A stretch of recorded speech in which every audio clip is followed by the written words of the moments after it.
দেশে সারা বছর জুড়েই চলে ডেঙ্গুর তাণ্ডব। গত বছর এ রোগে আক্রান্ত হয়ে হাসপাতালে ভর্তি হয়েছেন 1,02,861 জন এবং মৃত্যু হয়েছে 413 জনের। এছাড়াও এরই মধ্যে আক্রান্ত হয়েছে 6,500-এর বেশি মানুষ আর মৃত্যু 19।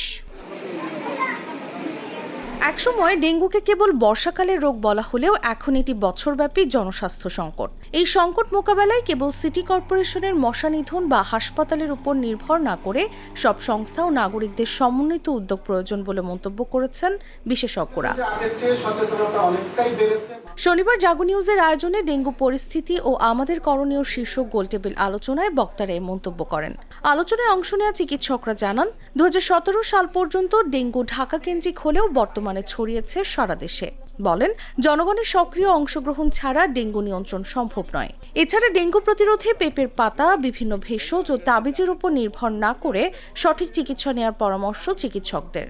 সবাই জানে যে সেই বংশবিস্তারটা কীভাবে রোধ করতে হয়, পানিটা যে ফেলে দিতে হয় এবং সেটা তো ফেলে দিলে হবে না। এই ডেঙ্গু মশা লার্ভাটা চারপাশে আটকে থাকে, সেটা ঘষে ঘষে পরিষ্কার করা, সেটা কিন্তু অনেকে জানে না। 3 দিনের পর পানিটা ফেলে দিচ্ছি, লার্ভাটা আমার থেকে যাচ্ছে, সেখান থেকে অ্যাডাল্ট হচ্ছে। এলিপ্যাথি, হোমিওপ্যাথি, কবিরাজি, তারপরে ঝাড় ফুঁক সব রকমের চিকিৎসাই তো আছে।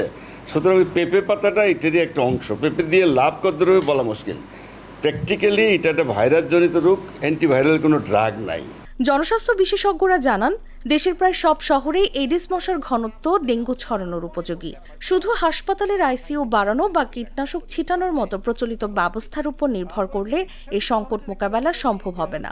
ডেঙ্গুকে একটি পাবলিক হেলথ এমার্জেন্সি বা জনস্বাস্থ্য জরুরি অবস্থা হিসেবে বিবেচনা করতে হবে বলে মত তাদের। ইনসেক্টিসাইড কি মশা নিয়ন্ত্রণ করতে পারে কিউলেক্স?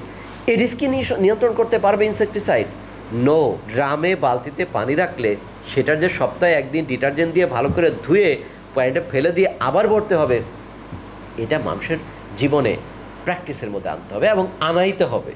যখন কোথাও কোনো রোগের প্রাদুর্ভাব দেখা দেয়, বিশেষ করে সংক্রামক রোগ, সেখানে র্যাপিড রেসপন্স টিম গিয়ে তার বাড়িতে যায় এবং তার আশেপাশে ওই রকম রোগ আছে কিনা বা ওই ইনকিউবেশন পিরিয়ডের মধ্যে আরও রোগী আছে কিনা সেটা তারা খোঁজে। কন্ট্রাক্ট ট্রেসিং বলি আমরা।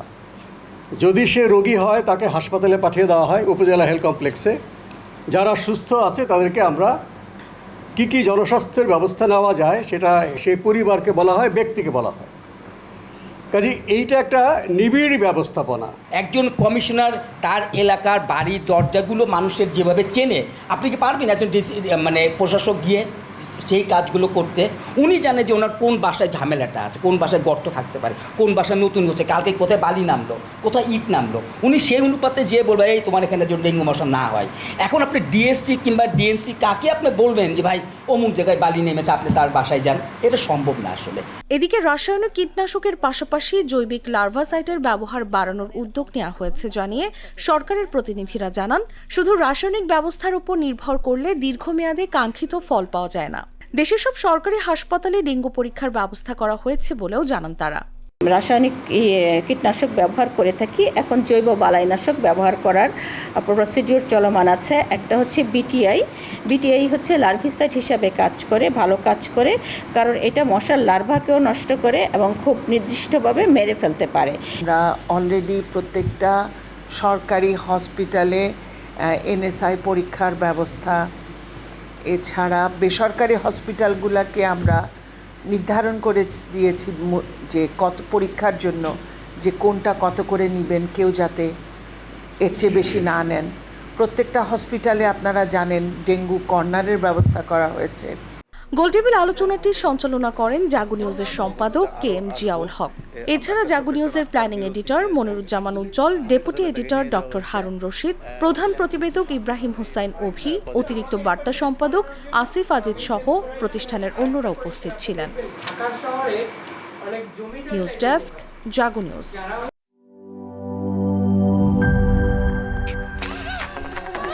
ভিশন মসকিটো কিলিং ব্যাট হাতে থাকলে মশাদের আর রক্ষা নাই। ভিশন মসকিটো কিলিং ব্যাট, মশা তাড়াবার হাতিয়ার। ক্রয়ের জন্য ভিজিট করুন ভিশন শোরুম কিংবা অথবা.com-এ।